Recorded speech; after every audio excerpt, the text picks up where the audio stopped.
Show me what you're baking. Brown sugar cookies. First, we'll grease our pan with Cooking spray. and parchment paper. And set to the side. So first, we're just going to combine our dry ingredients. It's just flour, Baking soda. salt. Give it a quick toss. In a new bowl, we're going to be creaming together butter.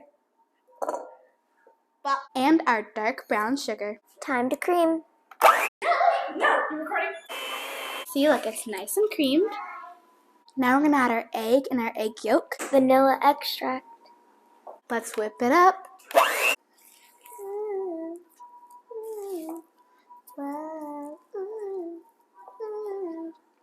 Now we're going to add some of our dry ingredients And we're gonna start with a hand mixer. and finish off with a spatula.